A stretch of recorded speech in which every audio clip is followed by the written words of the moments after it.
our life update keeps getting worse. Gojo is dead, but now Megami may catch the flight with him in the afterlife. Yay! Heck, everyone may be heading to the airport to join Gojo because Sukuna has revealed his final form. The peak of Heian era Sukuna has returned, recovering his body and removing all injuries sustained. No more brain damage, no more missing arm, no more missing eye, low energy, or a lack of domain expansion. But you may be wondering, what does this mean for Megami's body and soul? And what did Gojo actually achieve if this was possible in the first place? Well, nothing. Gojo was a loser that failed every single objective he set out to achieve. And this is Gege's way of proving Sukuna was indeed holding back against him. It's so dumb. It's so dumb, it's brilliant. No! It's just dumb! However, before we can make sense of everything, let's begin with the aftermath of Gojo's death, as chapter 227 opens up with Kashimo's curse technique being revealed. The lightning god leaps into battle to challenge the king. Remember that Kashimo held the title of strongest just like Gojo and Sukuna 400 years ago. He suffered the same outcome of loneliness that came with absolute strength. As a result, no other person could relate to him and he was devoid of human emotion. Therefore, Kashimo represents a character foil to Sukuna just like Gojo did. But with not a second to spare to mourn for Gojo's passing, Hakairi is above the sky to face none other than Ureume. Who? Sukuna's slave. Who? Remember that character who got one shot by Gojo? Who the f is that guy? However, since the power creep is way too high in comparison to the strongest, the others can't achieve such a feat. As Kusakabe mentions, they can't forget about Ureume being a monster. How do you pronounce his name? Have I been saying it wrong the whole time? Is it Urame or Ureume? Let me just find out right now. What the hell? Is it Urame or Ureume? Yes, Uraume. Okay, I've been doing it right. Uraume. She creates a massive lump of ice which is floating in the air. However, to keep the promise Hakairi made back in chapter 190, he challenges Ureume and opens his domain expansion, so she cannot intervene in Kashimo's fight against Sukuna. This doesn't stop Ureume from delivering what we all have been waiting to see, and that is Yoruzu's gift. Ladies and gentlemen, we were correct. Sukuna's Vajra has a thunder technique and is a curse tool called the Kamutoke. It was made from a binding vow. Editor, please play the clip from a year ago, which is why the weapon is called a thunderbolt or Vajra. Yes, the same weapon that Sukuna seems to be wielding in his true form. Now let's give everyone a round of applause. But how did Yoruzu's gift even do this? Well, her curse technique construction can recreate anything she has previously seen and understood, with the exception of special grade curse tools told to us in chapter 217. So then, wait, how did she just make one that holds a divine thunder attack that only Sukuna possessed? Well, with a binding vow of her own life. Very convenient, isn't it? That's just lazy writing. The truth is, I can explain everything and it will make sense. That's why you should hit the notification bell for the channel and smash the like button on the video so we can let Gege cook. None of this is an ass pull. Yoruzu was able to bypass the limitation that was set on her technique, much like Mai and her construction of the split-souled katana for Maki, where mind you, Mai before that wasn't even able to construct anything larger than a bullet. This proved that Yoruzu didn't instantly die from Sukuna's attack in the flashback that we saw in chapter 219, as that was the first time they met. Yoruzu became a fan and started stalking Sukuna, and only later made a binding vow with Kenjaku to join the culling game. That is how she gained knowledge of Sukuna's tools in the first place. However, since it has been 1000 years since Sukuna held his cursed tool, he feels nostalgic as he instantly uses his divine lightning on Kashimo, believing it to be a one-hit KO. But Kashimo was like, nah, you don't know who I am. Sukuna's shocked to see him unaffected by his divine power as he flexes his name of Lightning God, being resistant to all electricity. Okay, you're still gonna die next chapter, I'm just saying. He's out of line, but he's right. And now you may be wondering, ABD, why didn't Sukuna just use his reality-destroying cleave and dismantle? In fact, throughout this fight, Sukuna does not use any of his curse techniques. Well, this might be the answer to how he even accomplished copying Mahoraga's adaptation of targeting the world itself. It required a binding vow. Either that or Sukuna is just completely out of curse energy altogether. Otherwise, Sukuna is just having fun, waiting to see how much he can extract out of Kashimo before he dies like a bitch that he is. Okay. That's how Sukuna thinks though, with all his chins. Now, before the fight even begins, Kashimo decides to go full on philosophical in the midst of battle. He questions Sukuna. Did you become the strongest or were you born as the strongest? This theme seems to follow those of a prodigal level, as it parallels Geto's famous question to Gojo. Are you the strongest because you are Satoru Gojo, or are you Satoru Gojo because you are the strongest? This question is posed by Gege to us, the audience, to understand the rule of destiny. Geto laments at Gojo's power because he believes it's the answer to achieve what he wants. In fact, Geto isn't really wrong. If Gojo wanted to wipe out all non-sorcerers from the world, he could do it. Nothing is impossible to him, except defeating Sukuna. Oh, too soon? Okay, I'm kidding.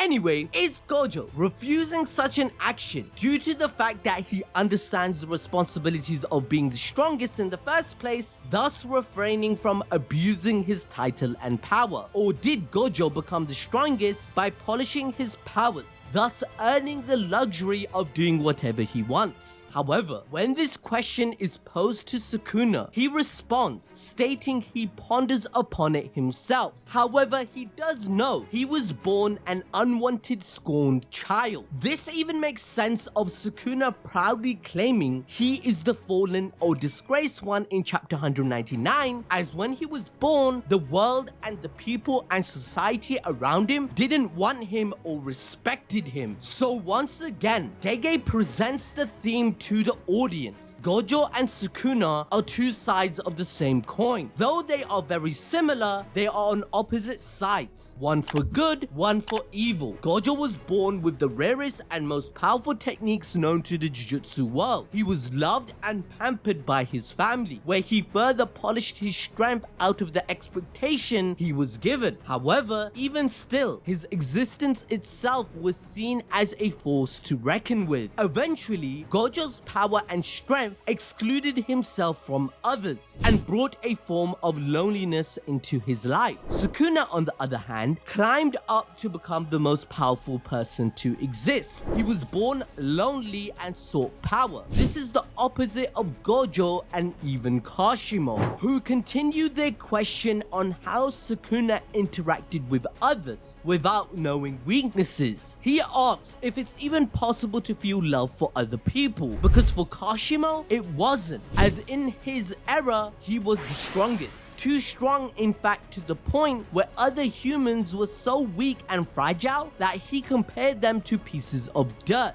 This sentiment was also shared by Sukuna, who literally called everyone insects when Itadori questioned why does he spread so much misery, along with even Satoru Gojo as a child who called the elite curse users small fries. Therefore, Kashimo requests Sukuna to teach him if the curse of being the strongest is to wander endlessly in the path of loneliness, all in order to manifest their power. Kashimo, despite being the strongest, died of old age and illness, which is something Gojo stated upon his death, that he's glad he died to someone stronger than him than something trivial like that. Therefore, this fight has even more meaning for him. It's here when Sukuna gives his respect to Kashimo. But his next statement is what answers his view on the matter, poking fun at him. He states Kashimo and Gojo are exactly the same with their greedy thoughts. They want to be the strongest, but also have human emotions such as love and the fulfillment of loneliness. However, Sukuna is a person who traversed time itself and was born unwanted and lonely from the start. He evolved into a monster to become the strongest, and he is the embodiment of Bane. Oh, you think darkness is your ally? You merely adopted the dark.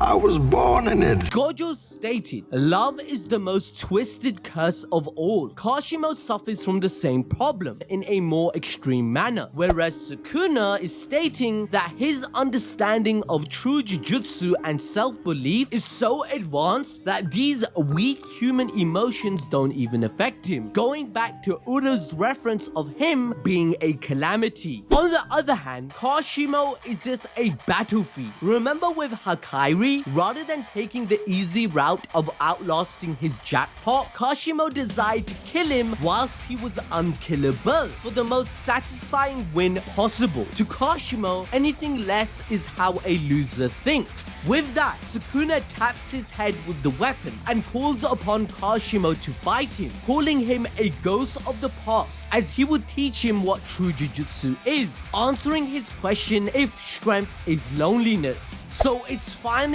time for a battle 400 years in the making. Sukuna vs Kashimo. The lightning god wastes no time flying in to attack, but it's easily parried by Sukuna. And so, the moment we've been all waiting for occurs. The reveal of Kashimo's secret curse technique, Phantom Beast Amber. This allows him to become any phenomena by using his electric curse energy to transform his entire body. Suddenly, even Sukuna is caught off guard by the speed of Kashimo as he lands a punch directly to the King of Curses' face. To keep up with the pace, Kashimo goes full bird face as he fires off a huge loud sound wave which disintegrates everything in its path, much like Black Bolt from Marvel. However, Sukuna managed to dodge but was immediately met with yet another attack, one he barely avoided. At this point, it was made clear that Kashimo's technique made him faster than anything we've seen before, as Sukuna had no chance to make a move of his own whatsoever and was instead constantly forced into defense as Kashimo landed another direct blow to his face. This time though, Phantom Beast Amber was at full capacity, unlike before, which was bad news for Sukuna. You see, the electrical signals in Kashimo's brain had been vastly stimulated due to his technique, giving him an astronomical boost in agility. Think about Killua from Hunter x Hunter. On top of this, sonic waves are optimized and synchronized with the natural vibration frequency of matter, along with electromagnetic waves that can evaporate things that are exposed to them. Basically, anime bullshit. I bet 99% of you that read this bit didn't understand a thing, seriously. I haven't a clue what's going on here, but I'll act like I do. Now, all of this together makes Kashimo a fast-moving, instant kill machine. However, there's one major drawback to this, and that is because, as he told Hakairi in their battle, it's a one-time use. In order to achieve these frightening abilities, Kashimo's body surpasses that of a human, meaning that once it is finished, his body will also disintegrate. This is why he saved it for this exact moment against Sukuna. So, how will Sukuna survive this? He was hit by his curse technique. Is the King of Curses really dead? No, far from it. In fact, the King of Curses has well and truly returned after tanking a complete disintegrated attack at full force. It is revealed that aside from just reverse curse technique, Sukuna had another method of recovering himself, albeit it was a one-time use. In the past, Sukuna had intentionally held off from using it. This was foreshadowed many times in the story. For example, Kenjaku asks why he hadn't reverted back to his true form, whilst Yorizu and Gojo also asked the same question. Little did they know that Sukuna was saving it to use a free senso bean in his pocket, as he has now transformed into his OG Heian era form. Bodies! The reason Sukuna refused to use it thus far was because, as he stated, it would have been easier to fight in Megami's body, and not just a psychological warfare against his opponent, but also use his literal body and soul as a bulletproof vest. But with Gojo now gone and Sukuna's life in danger, he is free to let loose. Wait a second, doesn't this prove yet again that Sukuna needed Megami's soul and technique and body as a bulletproof vest to beat Gojo? Disproving the statement Gojo made in chapter 236? Huh? That don't make no sense. Anyway, Sukuna has gone from one hand back to four. Rated E for everyone, leading to your next question, whether or not Megami is dead. Well, not quite. There's still some hope. Angel said that reincarnated sorcerers suppress the souls of their vessel, not kill. So, yes, he might be a vegetable, but Megami's soul is still in there. It's just that Sukuna isn't using it as his outside appearance anymore. Angel told us that it's not impossible to save someone once their soul is suppressed, but there is a 99% chance they will die. But since Itadori stated he figured out a few plans to save Megami and unlock a new technique regarding the soul, the 1% chance to save him does still exist. Further proof that Megami is still alive is the fact that Sukuna can still participate in the culling game, despite not being a registered player, as he falls under Megami Fushiguro in the same way that Kenjaku uses Suguru Geto's name to participate. But talking about Sukuna's strength, did you know Saitama just bench pressed 2 black holes? Watch this video on your screen right now.